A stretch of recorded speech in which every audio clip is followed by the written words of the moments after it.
سب سے ضروری جو رشتہ اللہ تعالیٰ نے انسانوں میں قائم کیے ہیں ان میں خامند اور بیوی سب سے بڑا رشتہ ہے، سب سے اہم رشتہ ہے۔ یہ پہلا رشتہ ہے جو اللہ نے قائم کیا حضرت آدم اور حوا کے درمیان۔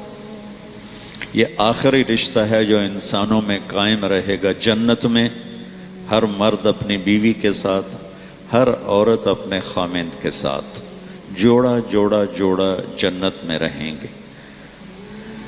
قریب قریب ہوں گے۔ جنات عدن یدخلونہ ومن صلح من آبائہم، ماں باپ و ازواجہم، بیویاں و ذریاتہم، اولاد، قریب قریب۔ لیکن ہر آدمی، ہر شخص اپنی بیوی کے ساتھ، ہر عورت اپنے خامند کے ساتھ۔ یہ رشتہ سب سے بڑا رشتہ ہے، سب سے اہم رشتہ ہے۔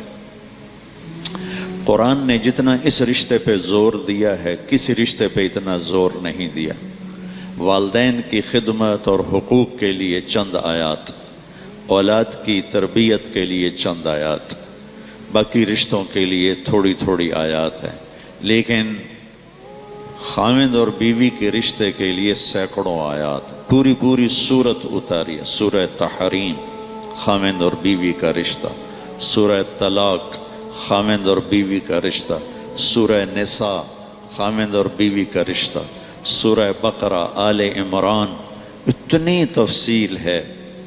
اگر اس ساری تفصیل کو جمع کیا جائے تو وہ کئی سو آیات بن جائیں گی، جس میں کہ اللہ تعالیٰ اس رشتے کو گزارنا کیسے ہے وہ سکھاتا ہے۔ ایک اس کی اہمیت کی وجہ سے، ایک اس کی کمزوری کی وجہ سے۔ اہمیت اس کی یہ ہے کہ یہ پہلا رشتہ اور آخری رشتہ ہے، اس سے آگے نسل بنتی، اس سے رشتے جنم لیتے ہیں۔ اولاد ہوتی ہے تو یہی خامند بیوی ماں باپ بن جاتے، آگے اولاد کی شادی ہوتی ہے تو یہی خامند بیوی دادا دادی نانا نانی بن جاتے ہیں، ساس سسر بن جاتے ہیں۔ اس سے سارے رشتے جنم لیتے ہیں۔ اور دوسری اس کی کمزوری ہے، باقی رشتے ٹوٹتے نہیں۔ باپ اور بیٹے کا رشتہ یہ ٹوٹتا نہیں، چاہے تعلق اچھا ہو یا برا ہو۔ بھائی اور بھائی کا رشتہ یہ ٹوٹتا نہیں، چاہے تعلق اچھا ہو یا برا ہو۔ بہن بھائی کا رشتہ یہ ٹوٹتا نہیں، چاہے بول چال ہو یا بند ہو۔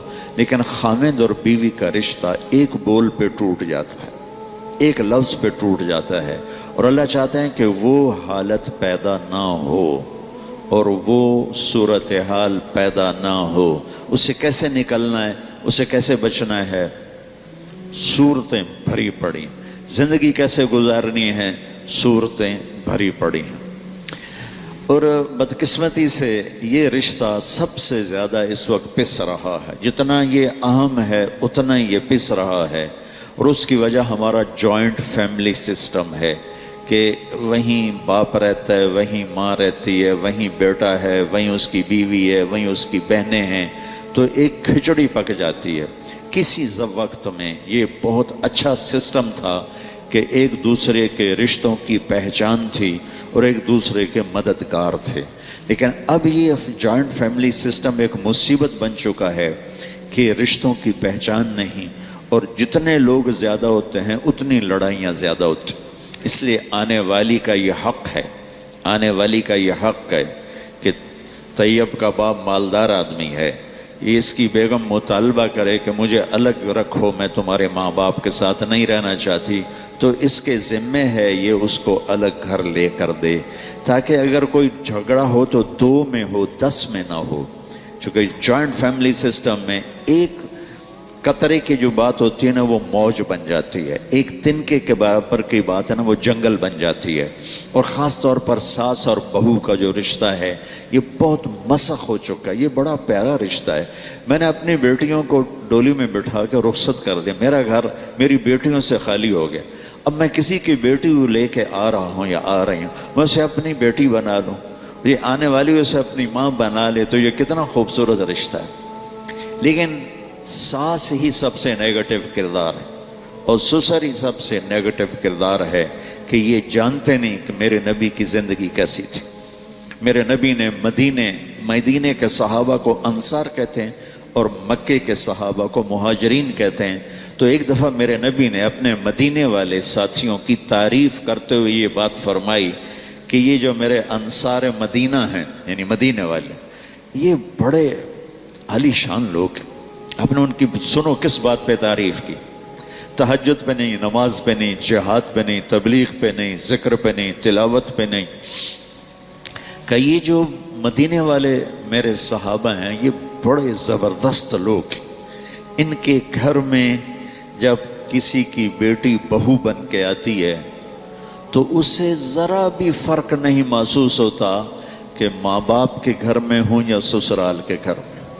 اس آنے والی کو اتنا پیار دیتے ہیں، اتنی محبت دیتے ہیں کہ وہ سمجھتی ہے کہ میں ماں باپ کے گھر ہی ہوں، میں سسرال میں نہیں ہوں۔ لیکن ہمارے آج کے ماحول میں سسرال آنے والی بیٹی بچی کے لیے ایک جہنم بن جاتا ہے، جہنم، تانے، بولیاں، طنز، تنقیدیں۔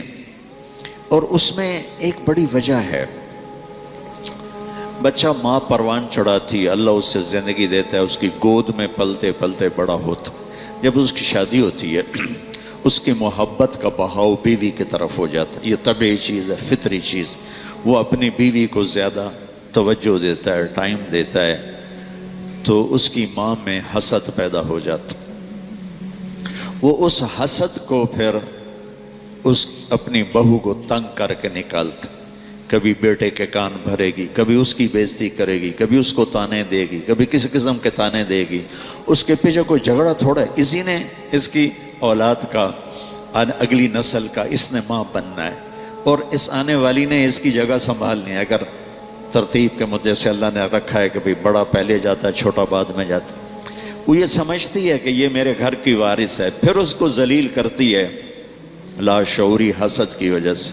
اس کی بہنوں کا رویہ بدل جاتا ہے، اس کے والد کا رویہ بدل جاتا ہے، وہ اس لاشعوری حسد کی وجہ سے۔ اس لیے شریعت، اللہ تعالیٰ نے عربوں کا بھلا کرے، ان کی ثقافت ہے جب تک لڑکا الگ گھر نہیں بنائے گا شادی نہیں کر سکتا، چاہے کرائے پہ لے چاہے اپنا لے، الگ ایک کمرے کا گھر ہو لیکن الگ ہو تب اس کی شادی ہوگی، ورنہ شادی نہیں ہوگی۔